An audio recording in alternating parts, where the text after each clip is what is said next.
Morning, beautiful people. I hope you're all well. So lovely to see you again. So lovely to be back for our first chatter in 2025. How are you? Did you have a lovely festive Christmas day off? Whatever you celebrate, I hope you had an amazing time with friends or family or just on your own with your knitting. I hope it was lovely for you. I hope it was healthy more than anything. There are so many viruses going around this year, it feels, and they're flooring people, aren't they? So I hope you're well.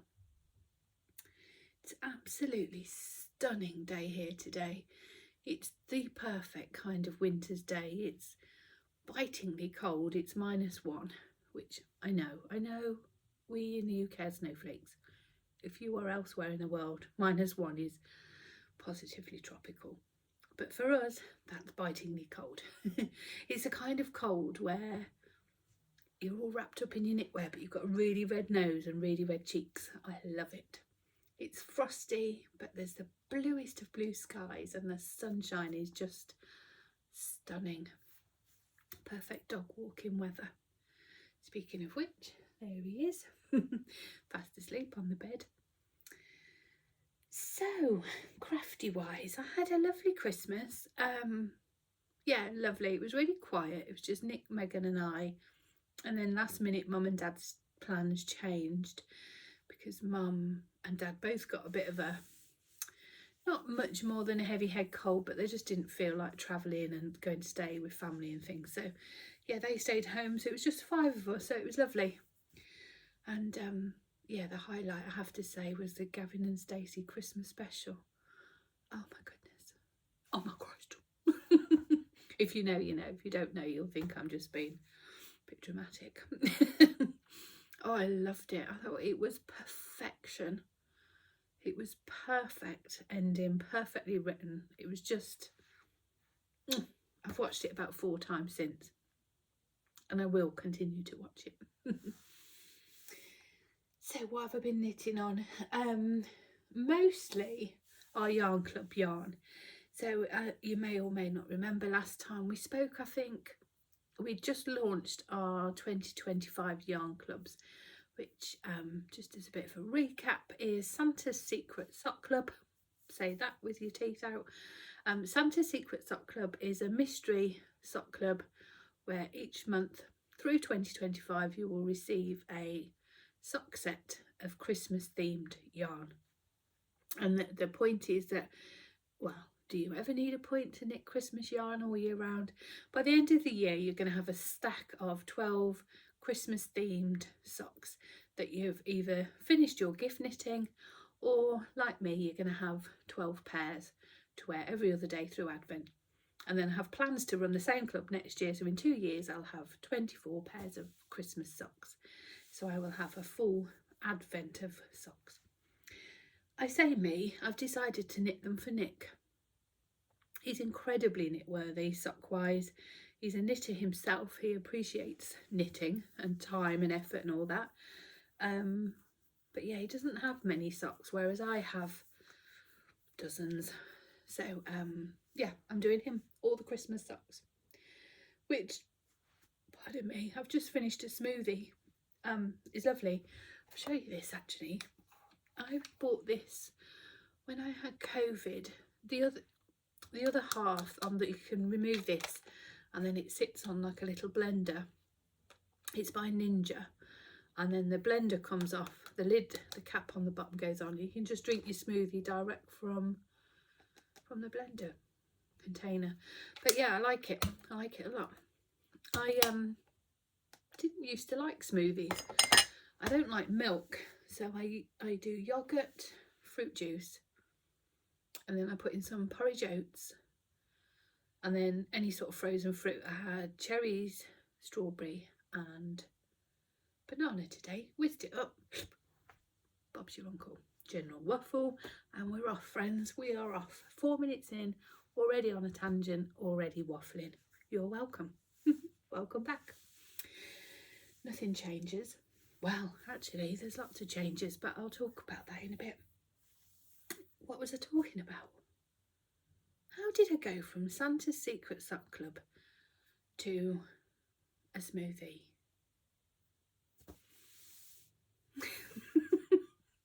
Have you missed me? So yeah, Santa's Secret Sock Club. I'm going to show you that next week, and I can talk about it in more length because I have been playing around with colour management and things like that, so we'll go into more detail about that next week. In fact, I'm going to be starting a new, I don't know, once a month I'm going to do I want to call it, I keep saying design diary because that's what Kay from the Bakery Bear says, so that phrasing is familiar to me, so it just feels natural to say it. So I'm going to try and think of something more original. Sorry, Kay, if you watch this, sorry. But it's just a phrase I'm so used to hearing and familiar with.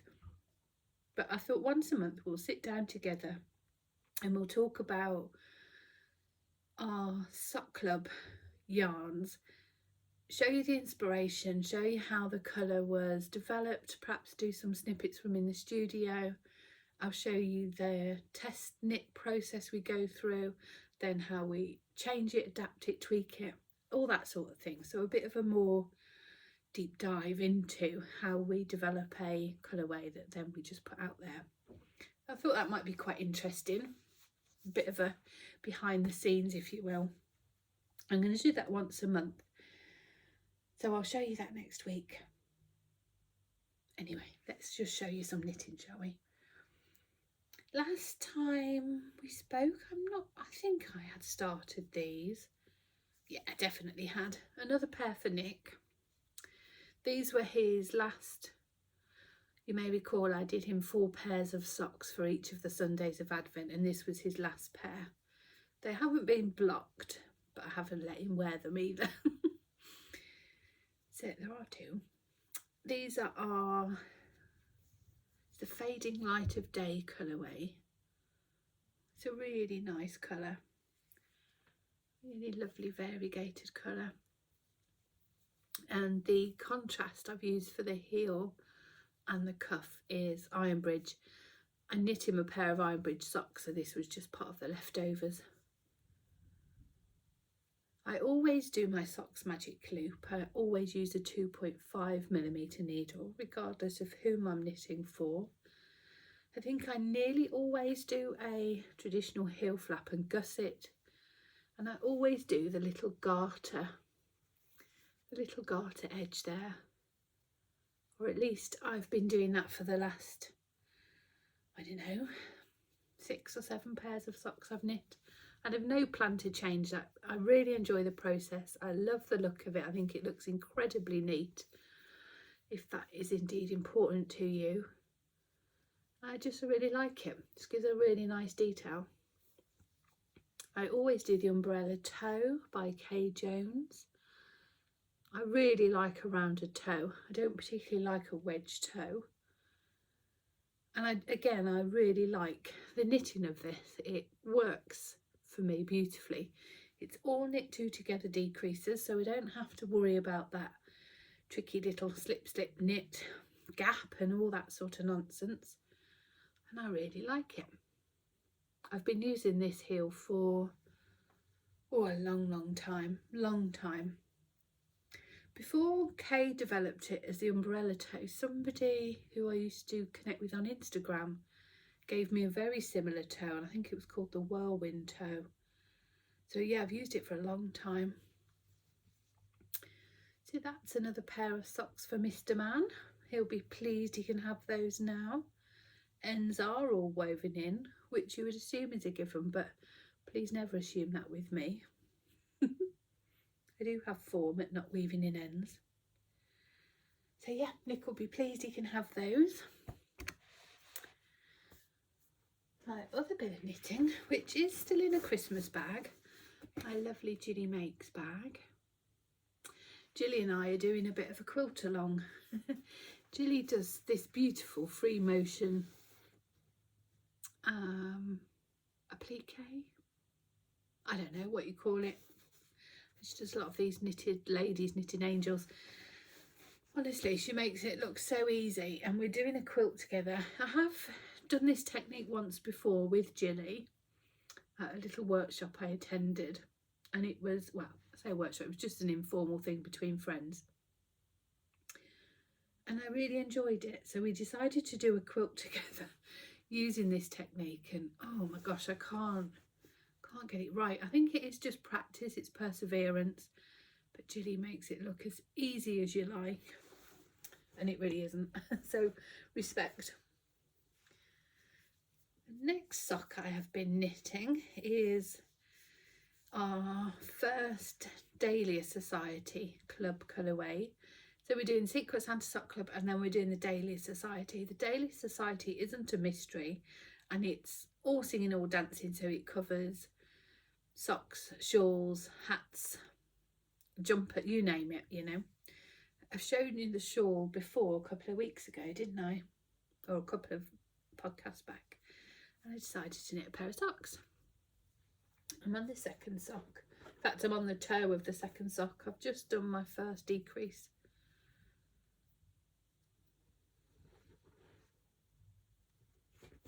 Yeah, just done my first decrease, so just got the toe to go, and then excitingly I get to cast on the next Dahlia today. So they're those. I don't know if they're going to be from me or from Megan, but again, I'm going to have a box of Christmas socks and then a box of Dahlia socks, which I think will just be lovely. Can't wait to show you Santa. Oh, look what I did. Same as before, 2.25 2x2 rib. I usually do about 20 rows for my cuffs, typically, certainly for Nick's, because he has such a long leg. I do 70 row leg and then a 20 row cuff, so 90 total. Sometimes I only get to 60, depends, but he does like a long leg. But I think if I cut that down to 15 or something, it would look disproportionate. So I do a minimum of 20 rows of cuff for Nick, sometimes 25 before going into the leg.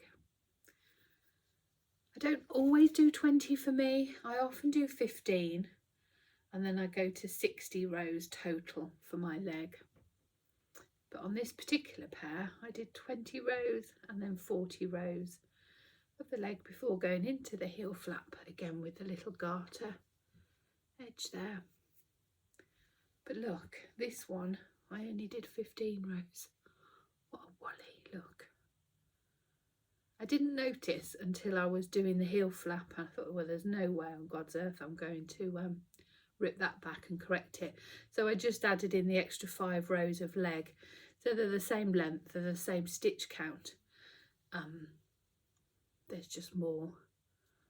I'm not bothered. They're only for me or Megan. And yeah, just about to start toe.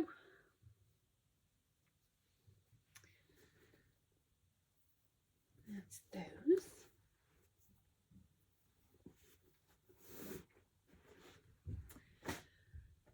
Our next Dahlia colourway, I'll show you that now if you don't mind, because I have a whip within it to show you, as well as, well, it's a really beautiful project as well as the yarn itself, so I'll show you, shall I?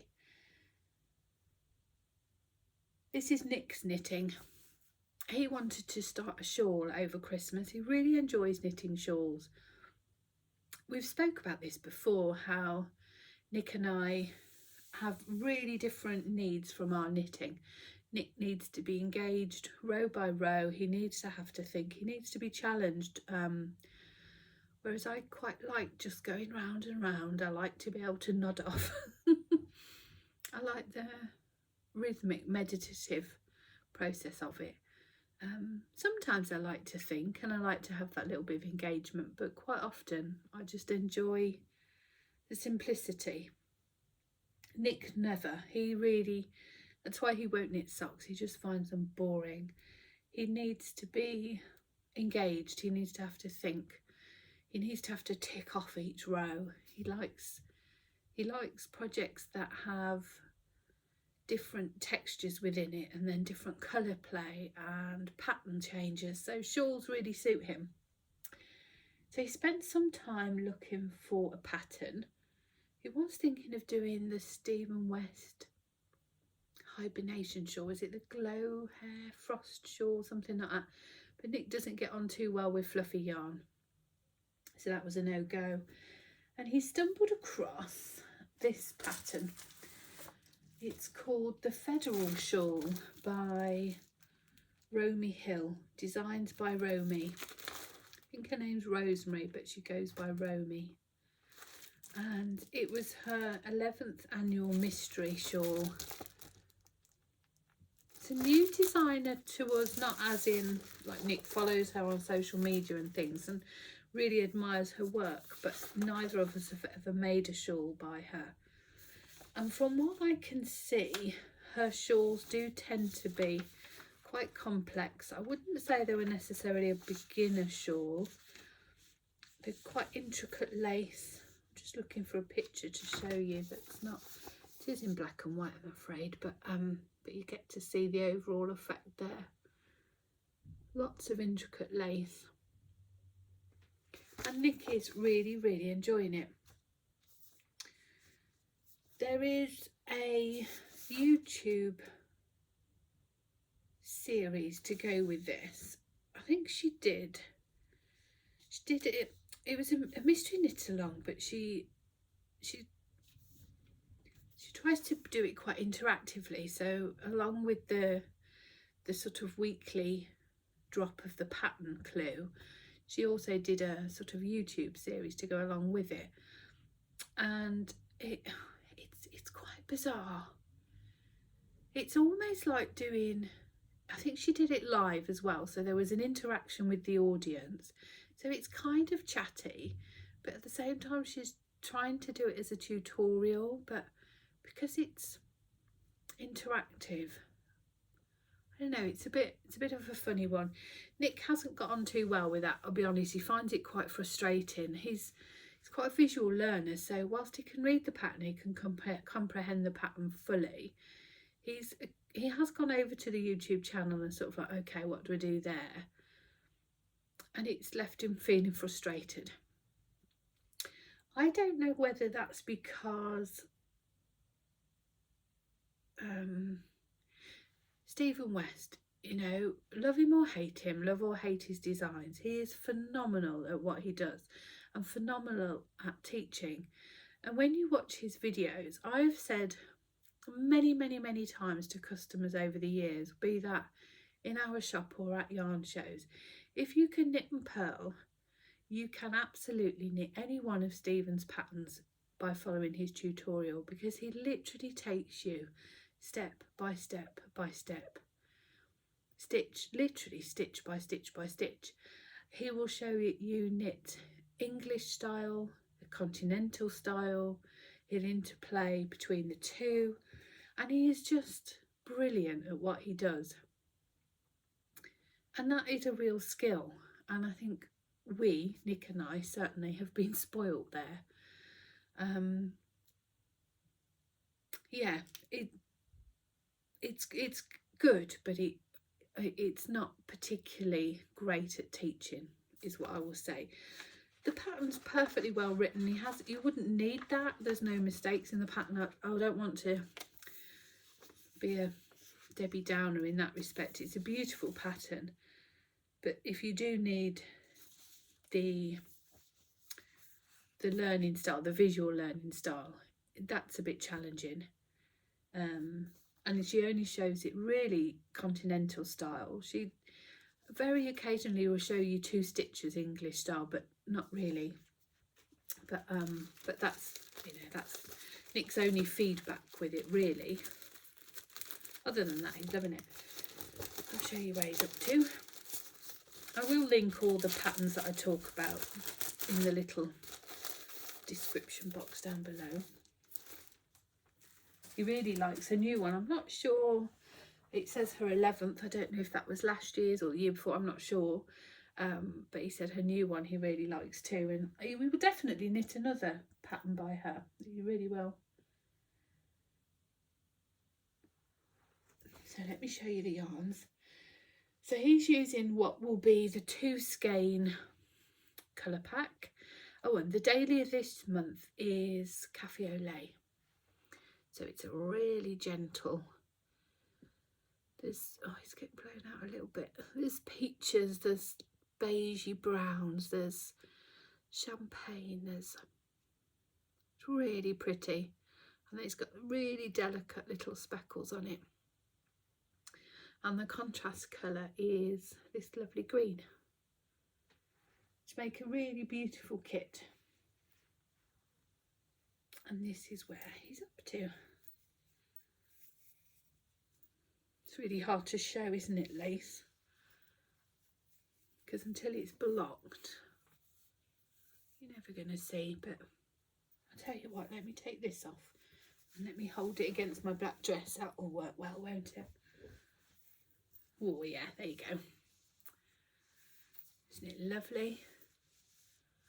And that's given a brilliant block. Isn't it beautiful? So you get this really lovely intricate lace pattern here, and then you get this sort of honeycomb design here, which Nick really enjoyed doing that. Really enjoyed it. Lots of stitch markers. He's just started the next lace section. So yeah, lots of stitch markers. The pattern doesn't tell you to put in stitch markers. When Nick started up here, he got so far in and then had to rip it back and start again. So I introduced him to lifelines, which were a great use. If you're not familiar with that term, a lifeline is just a spare piece of thread or a barber cord. I say thread, I mean yarn, and you just weave it through your knitting, and it just gives you that place, that safe space to drop back to and pick up stitches if you need it, particularly with lace work, because it can be quite tricky to pick up all the yarn overs and things, can't it? So yeah, that's lovely. It's a really nice construction. You start here actually, and then you work upward, and then you pick up stitches along here and start knitting down. So yeah, he's loved it. He's loved the knitting of it. The accompanying video less so. But that's the Falderal shawl by Romi Hill Designs. It's going to be a lovely size. I think it's amazing, you know, that the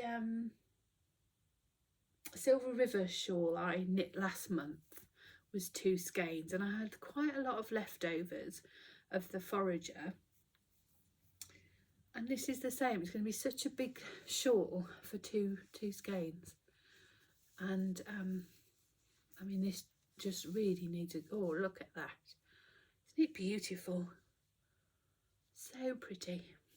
Thumbnail. No, I can't do that. Look, it just looks like boobs.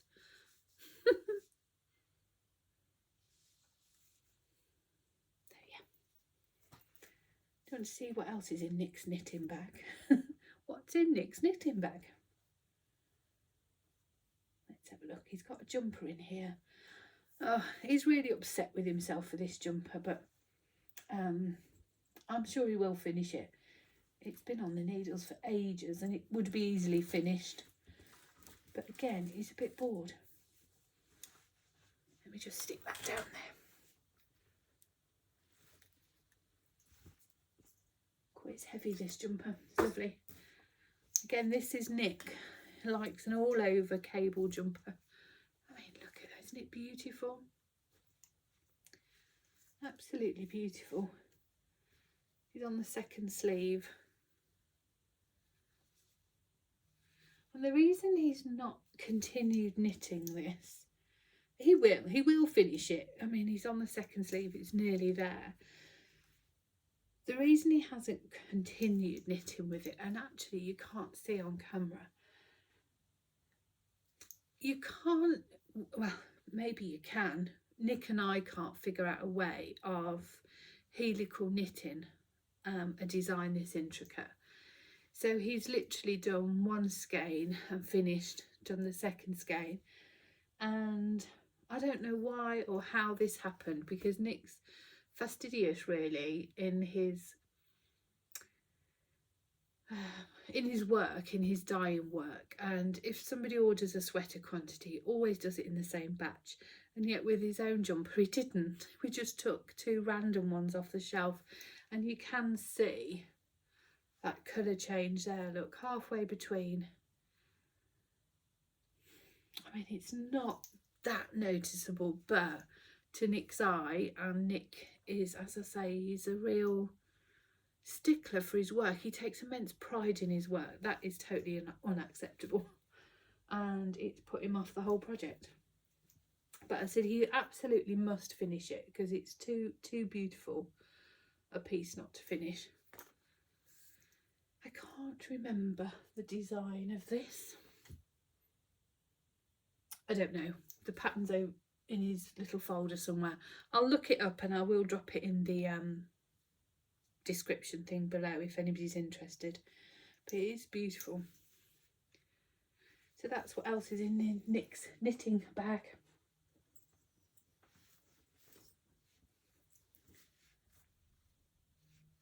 I do hope one day he'll come and chatter with you.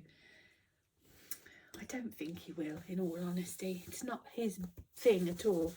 Of he's had biscuits in that bag. There's crumbs everywhere. Yeah, I don't think he will. At best, if we're at the caravan and he's, because I'll podcast with him just sat next to me, that's not a problem. I think he might interject, or if I just flip the camera around a little bit. But as for sitting side by side, no, it's never going to happen. It's just not his thing. But he does knit a lot, so I thought I'm going to show some of his work because it's beautiful. What else have I got to show you? Oh, got a hat. Ta-da! Isn't it cool? It's Nick's hat. It's not mine.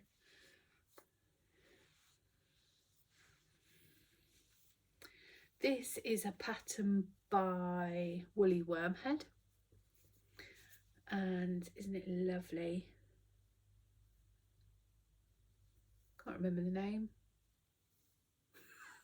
Professional round here, aren't we? But I will put it down below. I can probably find the name actually. Let's not be a lazy podcaster. Oh gosh. Everything's getting in a pickle.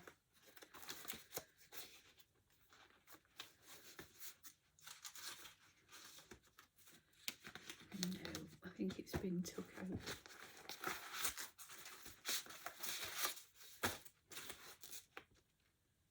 Oh, is this it?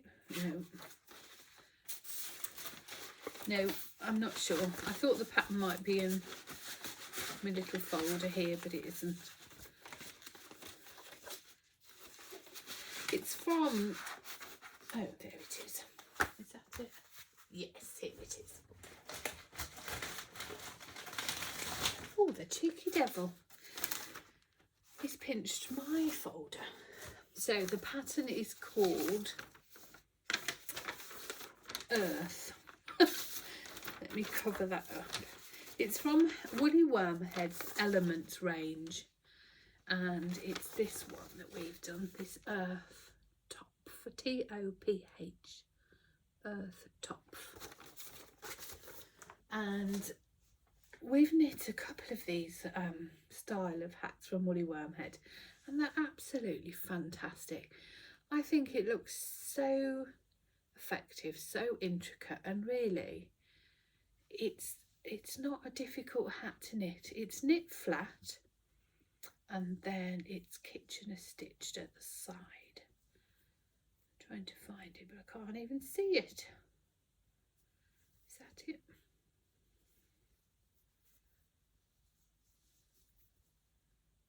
Can't even see where the Kitchener is, so that's a good compliment, isn't it? So yeah, it's knit flat, it's all short rows, German short rows, and then Kitchener stitched at the side, and it's just beautiful. We've used our sweater weather colourway, which is this one. It's DK weight hat, sweater weather, and then this is pickle. It's lovely. You get it's obviously a skein of each, but then there's plenty then to inverse the colours. We did Nick knit the Rhinebeck hat again by Woolly Wormhead a few years ago now, and when we do shows it's always one of the most talked about samples on the stand, and he did the inverse of colours for that one. He did it in a red and a grey and then inverse the colours, and it looks really effective. I think this would too. if you did the short rows, the leaves in the sweater weather with the pickle of the background. Lovely. When we finished that hat, Nick said, I wonder what it would be like if you knit the leaves in the fluffy yarn. I wonder if you would lose the shape and the definition perhaps by using like a mohair or a Surrey alpaca, something like that. I said, oh, I don't know, you'd have to try it, it'd be nice though. So he did cast one on. I said, I've got a DK weight Surrey alpaca all wound up, ready to go in this colour. Is it fab? It's DK Surrey alpaca, it's amazing. We bought it just as a sample. We've never actually dyed it in the shop, but there's some big changes coming ahead at work, so we're going to have more scope to do things like extend our ranges and bases. And yeah, this is it. Oh, isn't it cool? It's really lovely texture. It's so tactile. It's so, ooh, lovely. And actually, it doesn't lose definition at all. You can very clearly see the flower, but because of the fluff of the Surrey alpaca, it kind of hides the wrap and turn part of the short row. It kind of disguises all that a little bit, the mechanics of the hat. So yeah, Nick was going to knit it, but he just cannot knit fluffy stuff. It drives him mad. I think he does have like a reaction to it. He has to take antihistamine, so he just, yeah, it's not for him at all, but it's nice. I did say don't rip it out, I'll have a go, I'll do it, but I just haven't had time. It's a crochet cast on. You get to see more of the construction there. So you do a provisional crochet cast on and then you just go back and forth. And we've done it in the brown. This is our chestnuts roasted colourway. So that's a work in progress-ish. It may or may not just get frogged. Realistically, I'm not sure I'm going to have time to do that one myself, because I'm really interested and excited by the projects that I'm already knitting on. So shall I show you the next Dahlia Society? Obviously I can't show you Santa.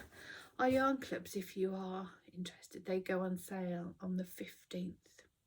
Oh, next week. Can't wait for next week. That's such a good week. Our polytunnel is getting erected. It's getting, yeah, next week, the 13th. It's coming. We don't know what day yet. They're just kind of judging by the weather. So week commencing the 13th, it's booked in for, and then weather dependent, they'll come and install it for us that day. So excited. So excited. I've got all my seeds sowing. I haven't sown them all yet. I've started. It's such an optimistic time of year for me. A really optimistic start of the year. Not all this new year rubbish. New year, new you. I don't go in for all that. Actually, I think I'm all right as I am. And yeah, I just don't believe in all that. In fact, I hate it. You're bombarded with every advert, every message that comes your way on social media is all about how you need to change. Whatever that part of you is, you need to change it, and I don't think you do. I think you're all right as you are. But yeah, it feels so optimistic, but because of the new garden season, you know, it's all about the planning and the sowing now, planting the seeds now to feed us later. It's just wonderful. Love it. Nick's at the allotment now, digging away, bless him. So the next Dahlia, as I said, is the Woollay. And what I forgot to show you, this is the sock set this time. It's with that green. And you can see in the skein, it's really pretty. Really delicate peaches and pastels and cremas with these lovely little speckles. Isn't it nice? We love the cafe au lait dahlia. We do grow that one in the garden. So that's the dahlia. These are the minis to go with it this time. You've got the dahlia main colour with the green and then some contrasting colours. Ooh, the hat kit this time. It's the main skein and then the same skein on its fluffy counterpart, and it will come with a coordinating pom-pom. Love that. That'll be a really pretty hat, won't it? Really pretty.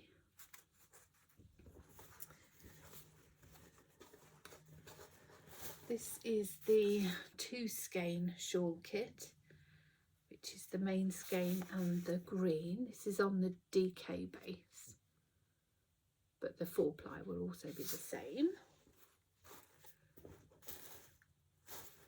And then the 3 colour skein, the 3 colour shawl set rather, let me pinch that from there, will be those 2 with the brown. Again, I just think it's a classically beautiful colour palette. Really wearable, really kind of suits all, doesn't it?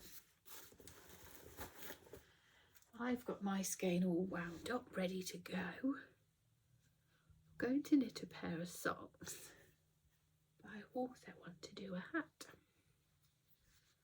It's a really nice colour palette. I'm thinking a Cozy Head, Happy Head by Hohila Catelli. I might do a colourwork sock. Nothing too fancy, just a little colourwork sock. But we will see. So there, that's it. That's all I've been, well, not all, but I can't, it's just there. I can't show you till next week. So I'm going to have to come back next week. I'm hoping now to get back weekly-ish. You know, I like an ish. Yeah, I'm hoping to get back weekly. I've got some plans in place moving forward, how, like doing the design diary, I can't call it that, doing the little creative corner where we just chat about our dye process and how we've come up with a colourway and the inspiration and all that sort of thing. Doing that one week, hoping to start doing sort of a studio vlog, a behind the scenes of the studio, taking you into the dye studio, that sort of thing. And then it's just sort of a couple of chatters like we do. So yeah, and see this. Oh, I mean, come on, how stinking cute. This was a Christmas gift from my beautiful and very dear friend Claire of Bird Street Yarns. She made me custard. My bunny is called Custard.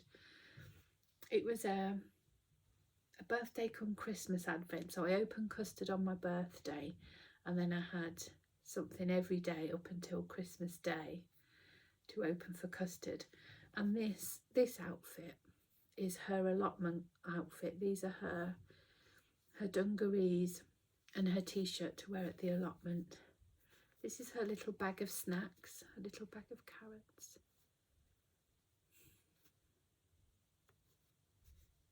I mean, this outfit has my heart because of her allotmenting with us.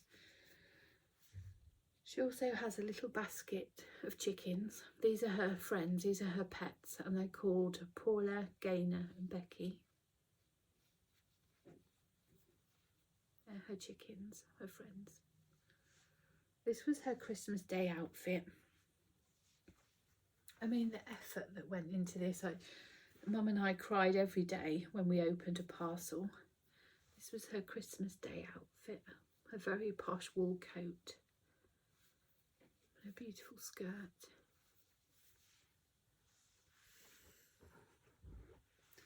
She's got a little bed. This is her sleeping bag.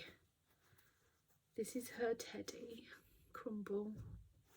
Honestly, there wasn't a day. And Claire, bless her, every day she'd put in a little letter with a story or saying that she loves. This is my Teddy Crumble. I love her so much. She goes everywhere with me. Just beautiful. These are my new pyjamas made in very posh Liberty fabric. Claire said I deserve a treat for being such a special bunny. And these were her Liberty pyjamas.